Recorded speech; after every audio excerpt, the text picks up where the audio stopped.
Yeah, go ahead. All right. Well, my name's Pete Kinkel-Schuster. Justin Peter Kinkel-Schuster. We're here at the Sunstroke House in Columbus, Mississippi. And we're talking and playing and hanging out with Alan here after we played a show at Jamie's house. I guess, let me think here. I'll do a song. This is one I didn't play tonight. It's off of my most recent record. The song is called Poor Relations.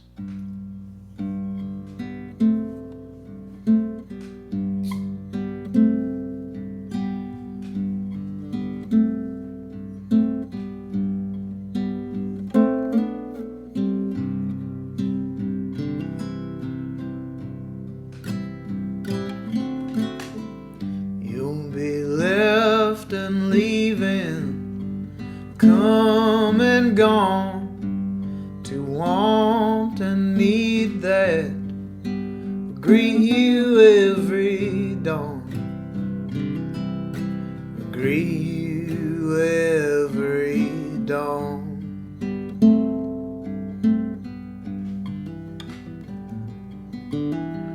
You'll be soft as cedar and hard as teak, but life will teach you. It'll hit your other cheek. Hit your other cheek.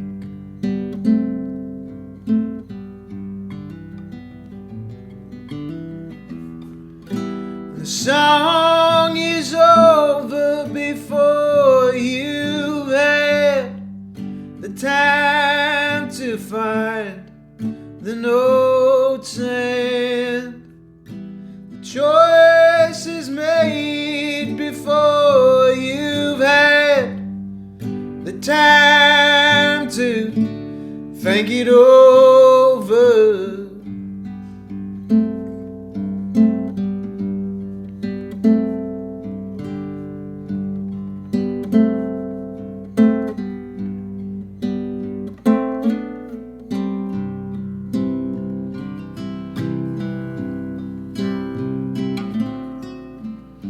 You'll tire of losing games to luck when death is cheating and he don't give a fuck.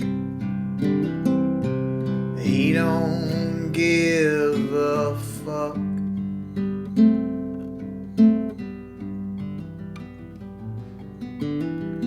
For us poor relations, we travel cheap. We're used to working on our hands and knees, on our hands and knees.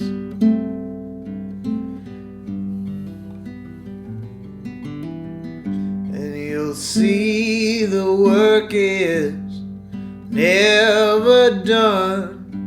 So take it easy and take it as it comes. Take it as it comes.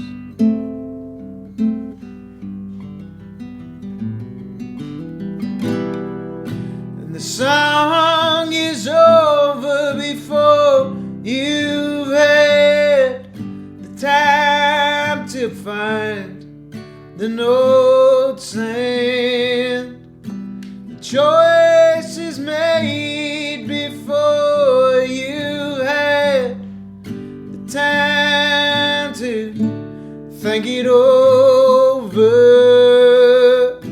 The song is over before you've had the time to find the notes, and the choice is made before you've had the time to think it over.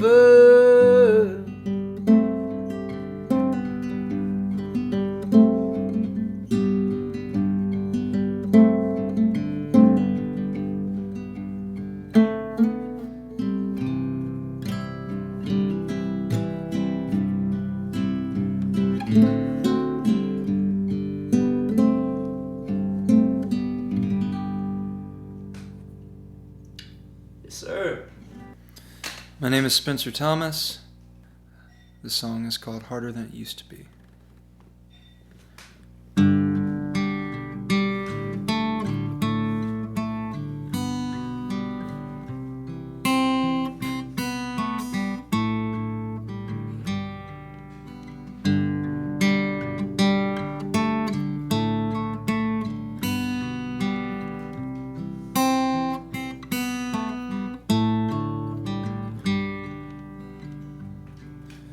No respect for hateful men, with no love or understanding. Got no place in God's great plan, or whatever kind of faith they're selling. Yeah, when I wanna turn my head, I think of what our Father said. Call it the land of the brave and free. Well, that's harder than it used to be.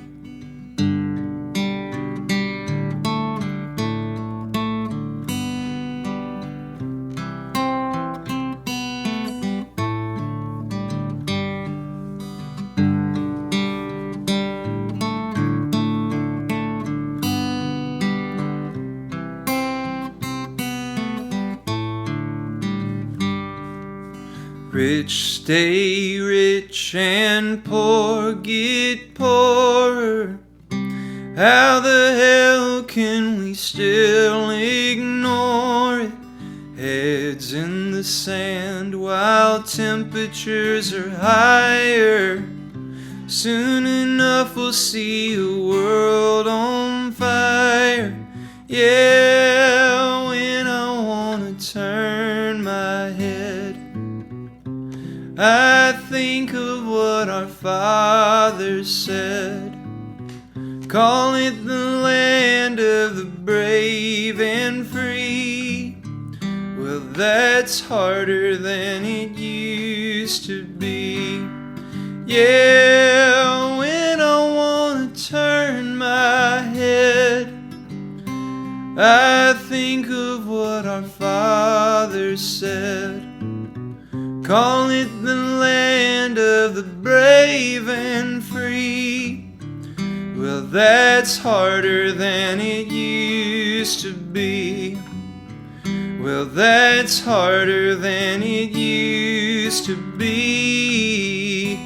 That's harder than it used to be.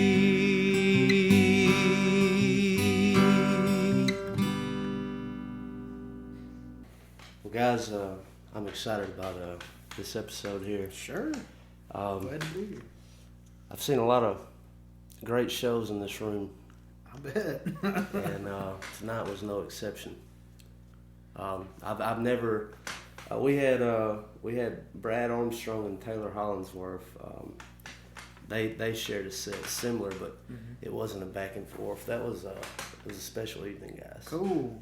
Thank you. Yeah, it's definitely memorable. And so, guys, just to start this thing off, and Pete, you can go, or Spencer. Let's just talk a little bit about growing up and where you're from, and just kind of how you got into music, and how the ball rolled, maybe the influences behind it, and how you got there. Man. Well, let me think of the most concise way to go about this. I grew up in a small town in Arkansas called Greenwood, and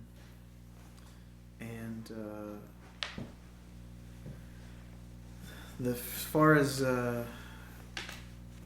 getting into music, the first memory that I have of like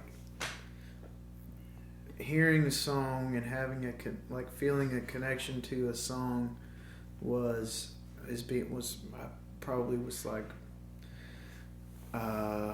maybe 4, 5, 6 years old, and being like homesick from school or something, and my mother's singing "You Are My Sunshine," and that's like the first conscious memory that I have of like being like having a realization and a sense of being like having an emotional reaction to a song, to a piece of music, and I think like I've been hooked on and like chasing that feeling from songs ever since. And so yeah, I mean that's like my first memory of like understanding songs and sort of the power that they have, or not like understanding it as an adult understands things, but like just having that spark of like holy shit, little kid Pete saying holy shit. Yeah. But no, and then my mom always had my mom was real into music, and there was always like she was always playing really cool music, which isn't as a kid growing up is not something that you really necessarily think is cool. Yeah, absolutely. And so and I just, when I got old enough to sort of be more aware of what music was and what songs were, and like the radio, et cetera, getting to be like 10, 12 years old, then it started to get into my head like this is just like this is something I want to do or would like to try to do or was compelled to do. And so I got them to get me a guitar, I think when I was 12 or 13. And so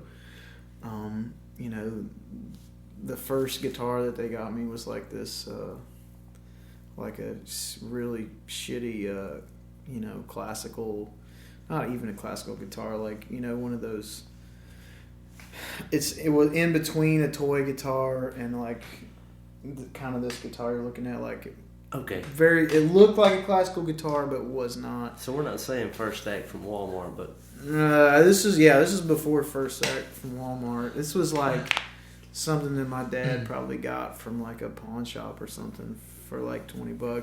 But it's like, it makes sense because like they couldn't have known. I mean, they knew that I loved music, but they didn't know, like, I don't think that they understood that it was something that I would really like stay with or try to work on. But anyway, so they got me this real shitty guitar that like didn't even, like, two of the tuners weren't on it. I had to like, I'm like learning how to tune a guitar with like a needle nose pliers and like, so it's kind of nowhere to go but from that. But yeah, so as soon as they bought me that guitar, like I just remember like like before I knew anything about anything, like I was trying to write songs, was just something that I guess I felt like I wanted and had to do. And so and I've been trying ever since. Yeah. We'll talk a little bit more about the song process, the songwriting in a little while. Spencer, what about you growing up and just how you got into it in the music? Well, I grew up in a suburb of Jackson called Madison, and I mean, I just grew up. My mom was all into. We always listened to the oldie station, Motown stuff. You know what I mean? Uh-huh. So it's like just always listening to something like with a hook, a singable chorus. It was like that was really my mom, something she could snap her finger to, or she was always always tapping her finger on the steering wheel. And I have like just remember like riding around with her as she was running errands, or with my dad. It was a whole different thing. It was like the Eagles, Jackson Browne, the Doors. And Tom Petty, I would say, was like the first artist I remember like singing words to, like in pull-ups, singing "Won't Back Down," and it was like, I mean, I remember like me and my sister, we were in our living room in our house, in our old neighborhood, and we were, it was like her song was "Free Fallin'" and mine was "Won't Back Down," and we were just like, it was like Saturday night, mom's cooking dinner, and I'm just like, "Hey, baby," I mean, before I knew anything about anything, it's just like I knew that those songs stuck with me, but I didn't know that I wanted to do music. Until, like, my first instrument was the tuba. I played tuba. It was 6th grade band. I played saxophone. Yeah, so and I mean, it's like I had no idea that I had any sort of knack, or that it was something that I should have done. I mean, when I was in middle school, I was like just kind of overweight kid playing a lot of video games, just not really, sort of just a wandering soul, just kind of directionless in a lot of ways. But then I remember I had a friend in the 8th grade who showed me how to play drums, and then I started seriously considering, like, oh, if I spent just as much time playing music as I did playing video games, this could be something. I could probably get pretty good, because I spent a lot of time playing video games. And then after that realization, I was like, I hardly touched a video game ever again, just because I was like, I got something that, like, I really love to do that feels more worthwhile to me and possibly to other people. Mm-hmm. And so with that came just dabbling in like guitar, and dabbling on a keyboard, and eventually picking up bass. And then by the time I got to college, me and my friend Zach Lovett, we started a couple bands together. We played in Young Valley together, and he had been writing for a handful of years, and he really taught me how to write tunes and sort of find my own voice. And then from then on, it was kind of onward and upward to where I am now. So during that time, was you still in Jackson College scene? I was at Delta State in Cleveland, Mississippi. Okay. Yeah. All right. And so we got our guitars, and we're learning. And you mentioned Young Valley. Mm-hmm. For both of y'all can take it either way, and we can just open this up to where it's back and forth, however y'all want to do it. But when did it come from covering music to let's write our own music, let's make our own sound? One thing I thought of while Spencer was talking was like, one of the things that I remember, like, in those like kind of early teenage years for me, it was never thinking about like I never would have dreamed that I would be able to try to like do music for a living. But the thing that I remember being like obsessed with and fascinated about was like albums. And like, I would like buy tapes. For a long time all I had was tapes, but I would like buy tapes, and then later on I'd buy CDs, and I would just be like, in my room, like obsessed with like just looking at the artwork and the lyrics and all the credits and things, and just being like fascinated by that as a thing. Like, this is a thing that people made, and it just being like this real mysterious world, and just wanted to try to emulate that. And so even like I remember like as soon as I could even like get together my buddies or whatever, like have our our little jam crummy time. Yeah, just like our me and my buddies who would like the guy who we convinced to play the drums, and the guy who I could like convince to buy a bass, and like whatever.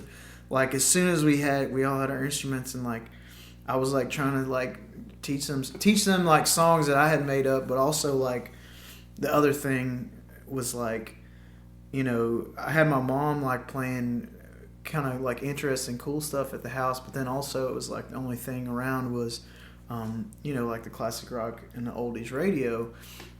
And so like just in having all those songs like kind of blasted into your head, like whenever you're driving around in the car or whatever, riding to the store and riding to school, whatever.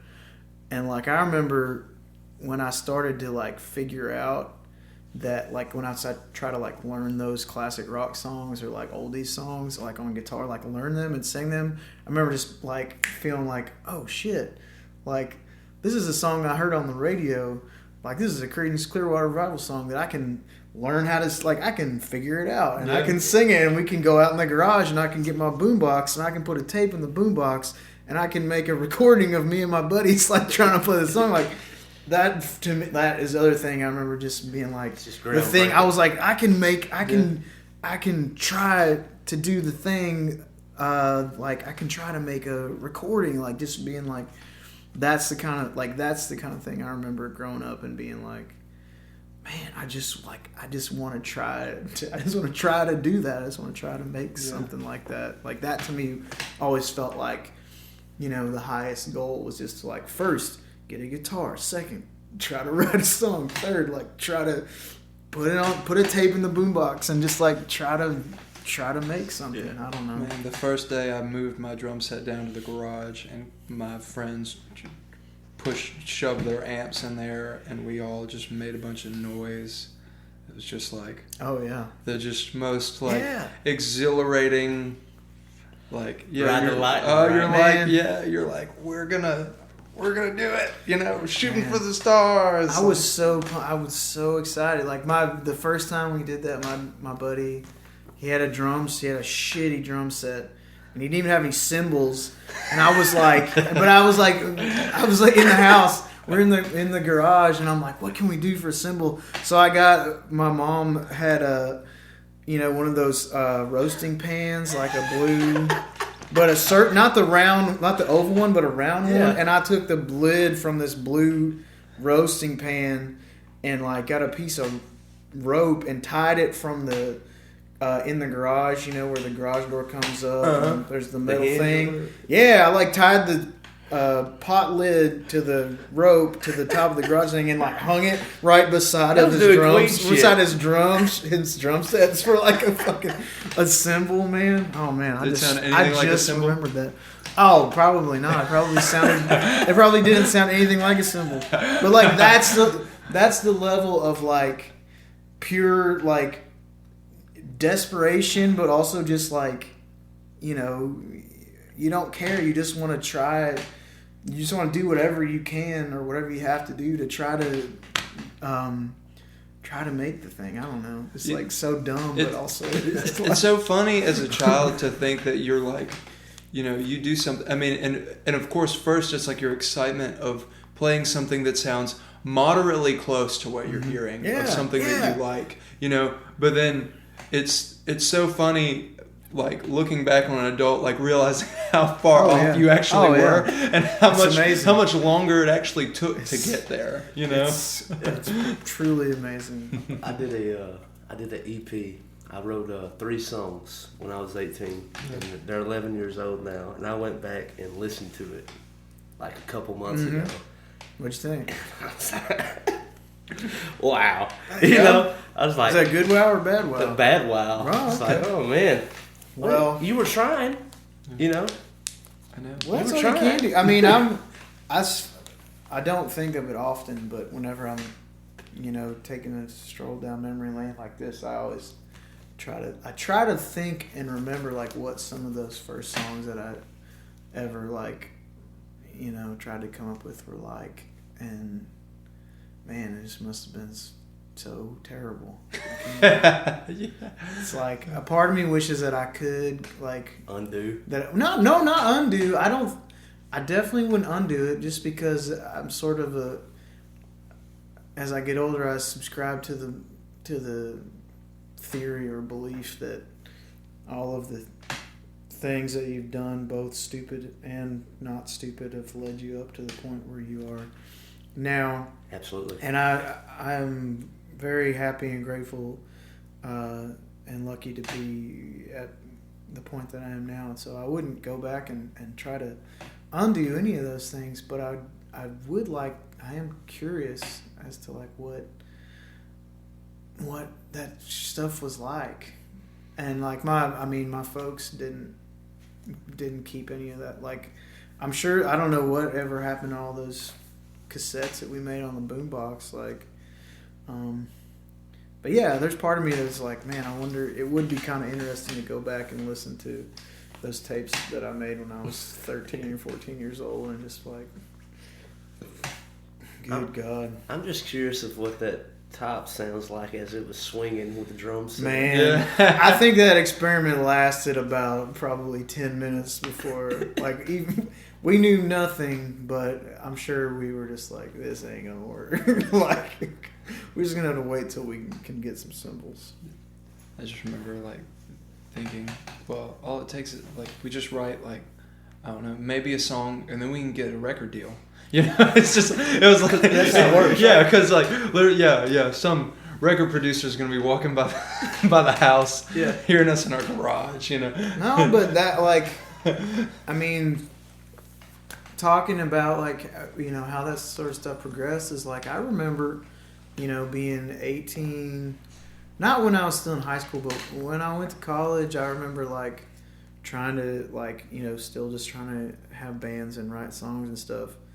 And like, before I'd ever even gone on a tour, like booked a tour or done any kind of like touring whatsoever, I remember like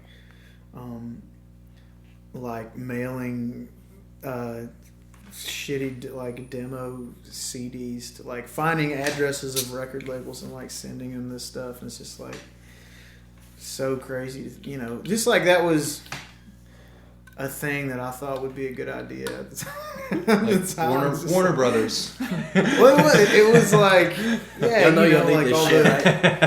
like all the cool, you know, at the time it was like I came up through, like, I was really into like punk rock and punk music as a teenager, and like that was kind of like punk and indie and, you know, grunge and all that sort of stuff, but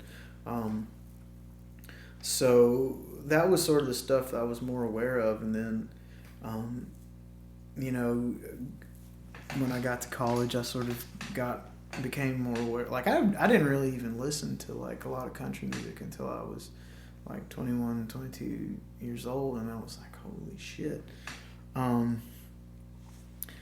But anyway, yeah, I just remember always never like thinking that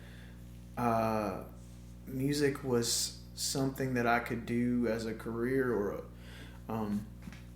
a business or for a living, but just something that I knew that I wanted to do all the time, and however I could try to make that happen was what I wanted to try to do.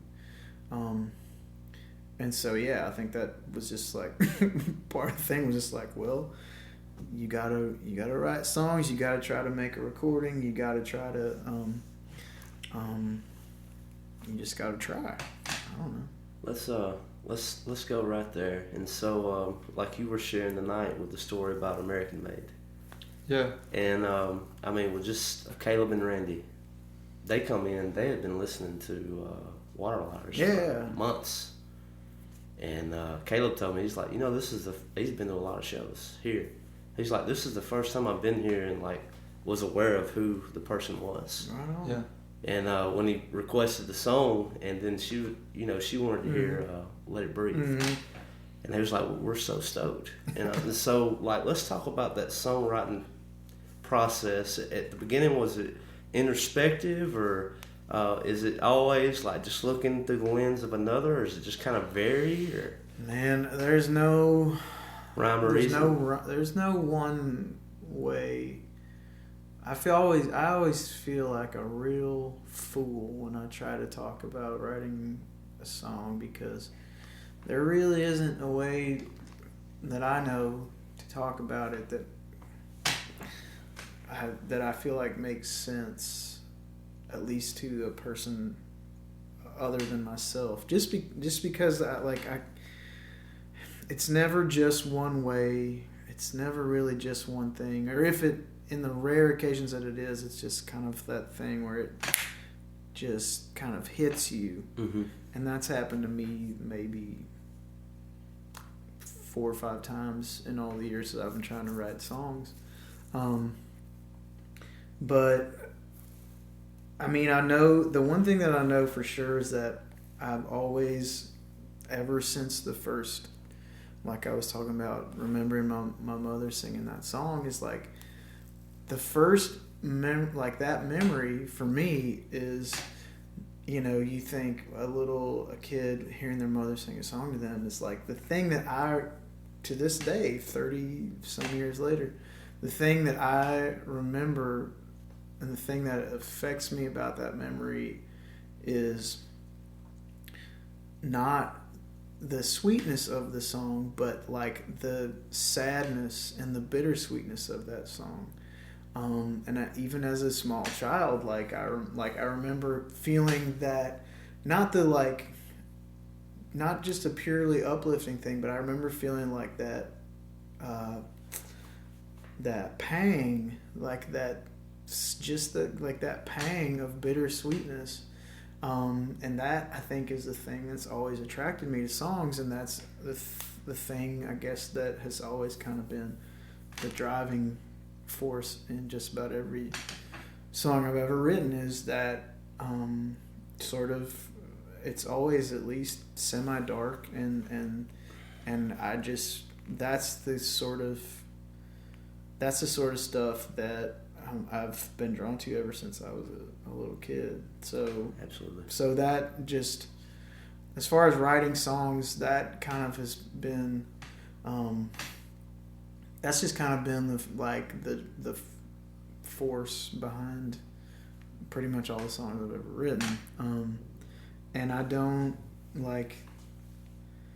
there's been times where I've thought about trying to change that or do something. I don't know, people, there are, as you keep going and doing things and talk to people about it, people will say, well, don't you all your songs are so dark or so sad or whatever, and it's like, well,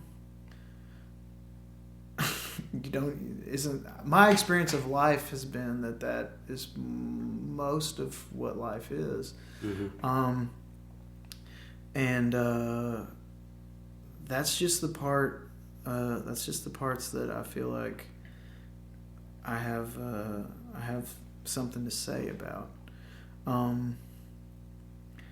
And I mean, hopefully if you hang out with me or spend any time with me, that you don't feel like that's my personality. No. But I feel like it's, for me, that the writing and the songs and stuff is a way for me to express that and get that out and have that be a positive force rather than just something that causes me to, I think I'm a person with a dark turn of mind, but also there are, especially, as I've gotten older and feel like I'm really lucky to have the life that I have, things are things are good, and I don't I appreciate the opportunity that songs have afforded to try to make something good that people can connect with out of that darkness, I guess. For example, for that show, man, Caleb, right before he stepped in, and I guess asked you about the pronunciation of the song, he was like, "That song is meta for me," and it goes to that right there. I think it is that dark. It is that willingness to be just. It's like you're throwing a dagger, man. You're just straight through truth. It's so. And that line where you said, I fell in love with a girl that stuttered. He was like, that's my girl. There you go. Yeah. And that's why it makes sense to me, and that's why I love that song. That's the connection. Yeah. That's when the artist he painted the picture. That's what it's for, and it's the ways in which I feel lucky that happens are infinite. It's truly is amazing. Will never cease to amaze me that is a thing that can happen in the world. Whenever I start to feel down on myself or just down on whatever I'm doing, it's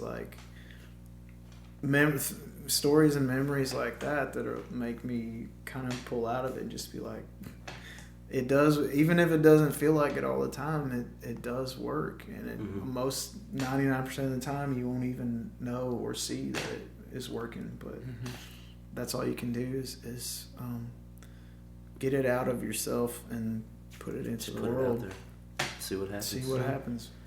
And Spencer, with you, man, like the storytelling before playing a song, man, it really created a way to attach yourself to the song. Even if you weren't in your shoes, like when you were talking about American Made, I could just imagine, like, you painted the perfect picture before going into the song. Yeah. And so just being able to connect. And so what about your songwriting process, and just share a little bit about how that works? I mean, I definitely have many a song with a darker take, like Pete, and I think a lot of the time, I said this the other night, kind of jokingly, but I was like, no, it really makes a lot of sense. I was like, we write the dark songs and push them out so we can go on and be happy. Yeah. Yeah. And I mean, and it's really kind of, whatever your thing is, to get out all the bad thoughts or whatever. Yeah. Is your way, and that just became my way. I mean, like Dark Tonight, for example, is one of the songs that I played tonight, and that's the first song on my record. Last year, around the summertime, I found myself in a falling out with a woman, and I took it really hard, and what made it especially hard was that I realized it almost had nothing to do with her. It had more to do with me avoiding the reflection of myself. Me actually like looking at myself and dealing with the inner conflict. Yeah. And that song, while working through it, I played it over and over again. I mean, I'm talking, 30 times a day. So it was almost medicinal. It was like I did it over and over again because I was like, this is the good coming out of the bad. This is me fighting my way through the dark. Is that where the shirt comes from? Is that where the shirt comes from? No, actually. No. Actually, my friend Cody Rogers, who's also a great songwriter, plug for my boy Cody. He's a great graphic designer, and he was like, hanging tough. I don't know, old school boxer. We're staying here tonight, so I'm taking off my boots. But I have definitely found that it is just therapy. For one, and for the other, it's like, I love a catchy tune, man, and I'm still looking for my Won't Back Down. Yeah. So I'm still seeking that because I just out of what is therapeutic for me is just at the end of the day, I just love a good song that will stay in your head and give you something to just cycle through your mind, and Well, y'all have both done that to me tonight. Yeah. Oh, and I want to talk about this for a minute. Both of you, guitar work is great. The finger picking. Thank you. Thanks. Phenomenal job working through it, man. Thank you. So, on the guitar, what were some of those? And you closed out with a Willie Nelson cover. Yeah. And so, what were some of the guitar? Who were the guys you were covering? Like when you got really into okay, I really want to hone in finger picking. Man, if you could list it. I don't, man. I feel like. Or was it kind of finding your own way? I think my finger picking is very. I've always thought it's really not very good, and it's not based on any technical thing. It just was kind of like was me just trying to figure out a way to play the melodies that I was trying to come up with.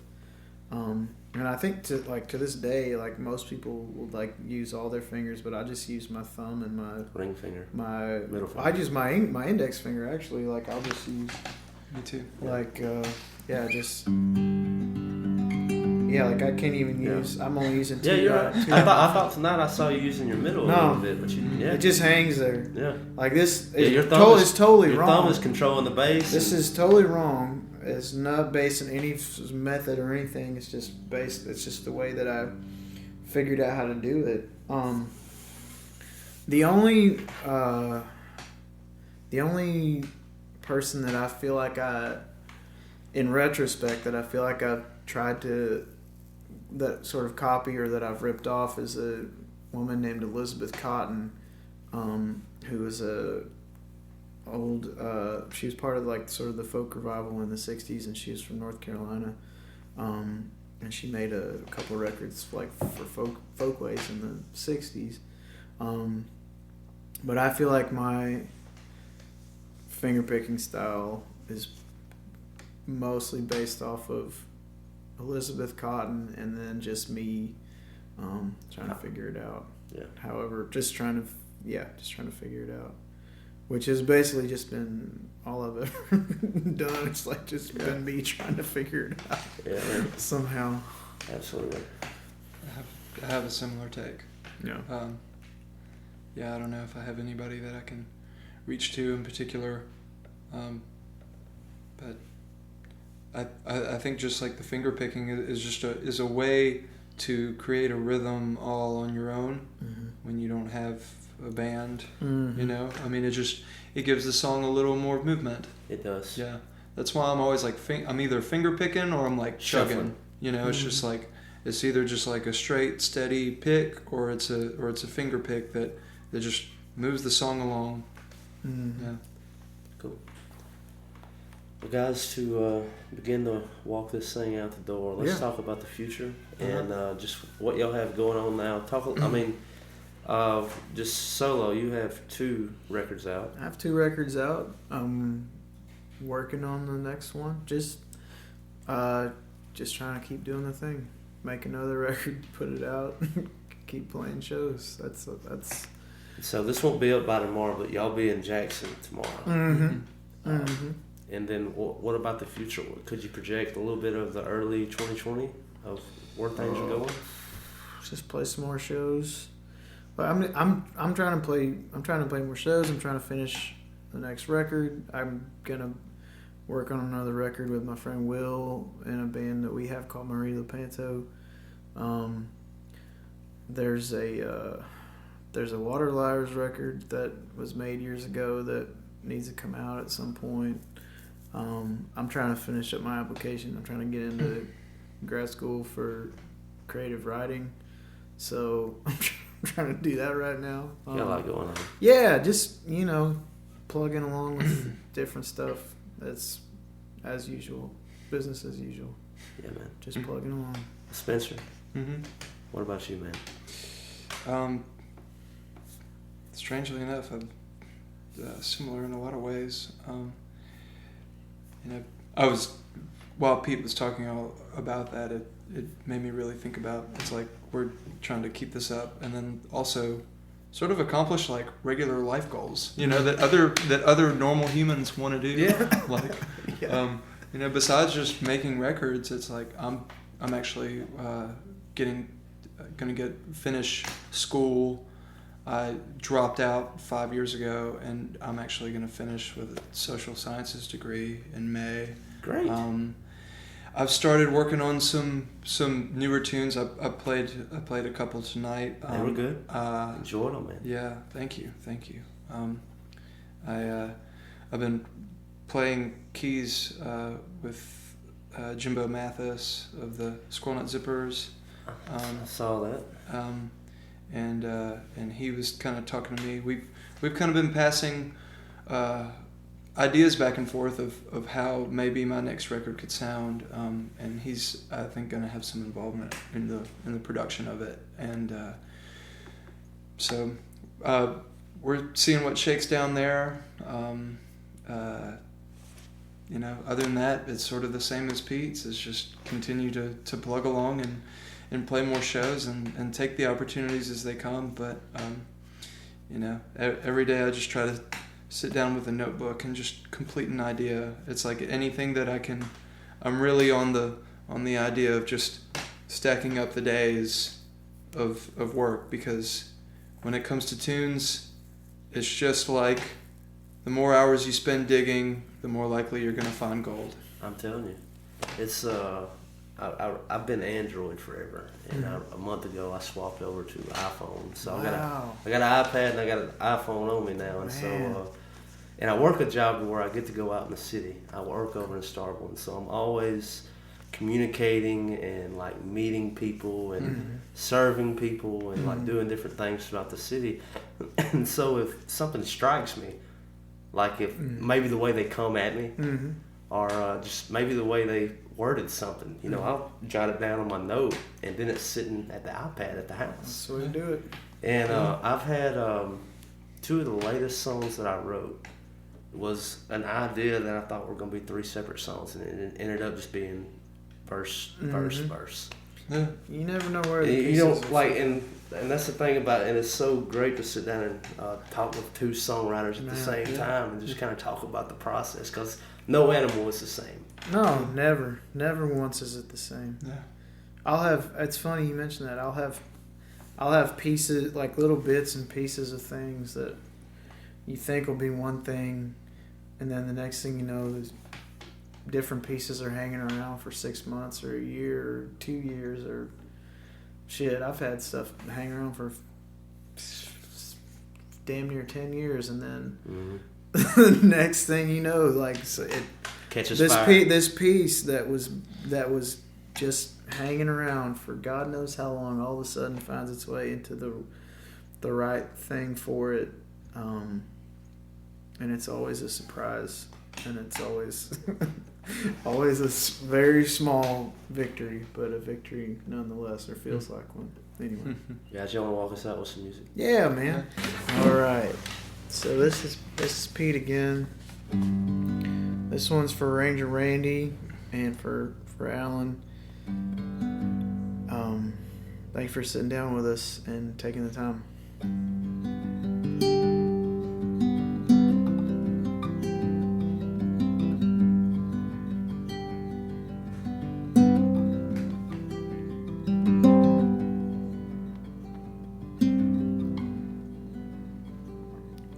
There's a room inside my heart where no one ever goes.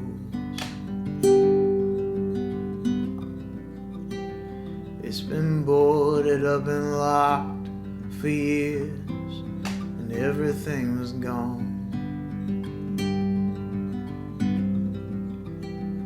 Then you come along and cut yourself a key.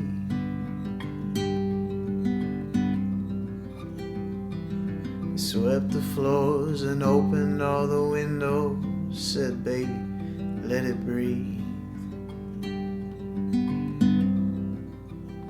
And when I wake in the morning, will you kiss my face with a smile no one has ever seen? When I wake in the morning, will you kiss my eyes and say it's you I've loved all these years? It is you I've loved all these years.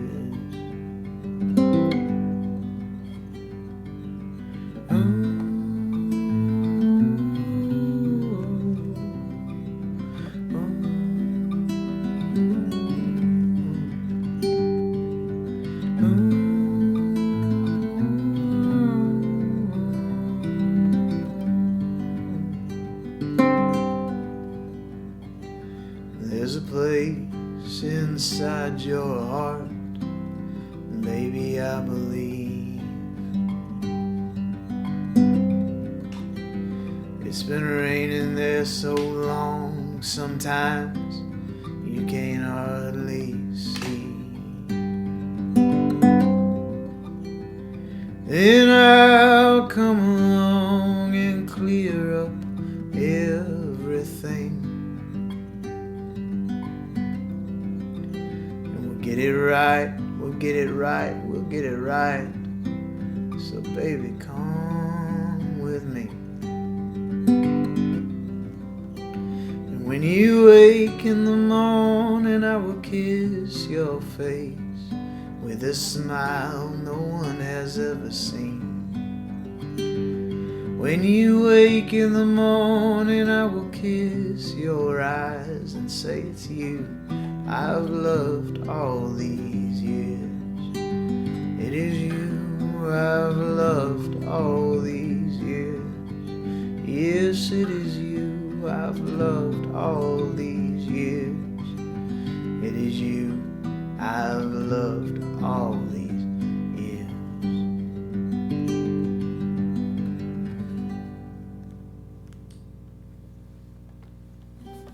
Yes, sir. It's funny because that's the one song that I ever sat down and tried to write something that I thought would be like a happy song that would be like popular or whatever. and I'll be damned if it didn't halfway work. This one is Spence again. I'm gonna end it on a little bit of a uplifting side. This song is called Fog.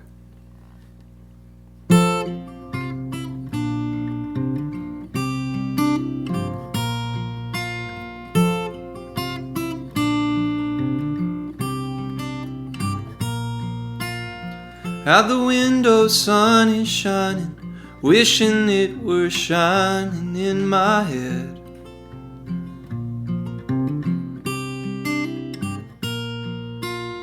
Eyes tracked with little red rivers blazing toward a black and shallow bed.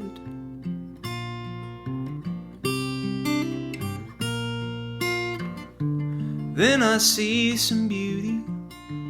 Birds are singing to me. Space in my mind is shifting. I feel the fog lifting.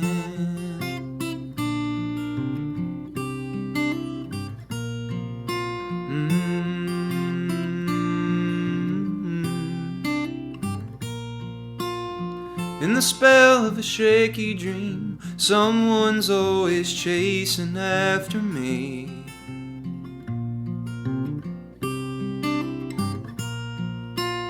Shut the blinds and lock my home, knowing that I'm safe when I'm alone.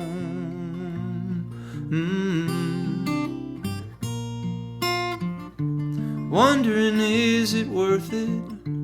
Wallowing, feeling worthless. Space in my mind is shifting. I feel the fog lifting. I feel the fog lifting. I feel the fog lifting. I feel the fog lifting.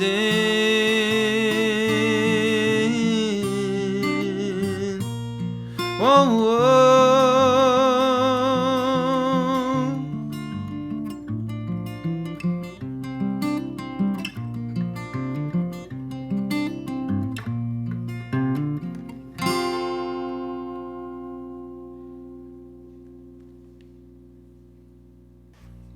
I just held it. Well, guys, thank y'all so much, man. Thank you, Alan. It's been another episode of Porch Talk, man. I'm glad y'all came to Columbus, and I can't wait to see y'all again. Yeah. Grateful and glad to be here, man. Yeah, man. See you next time. Yes, sir.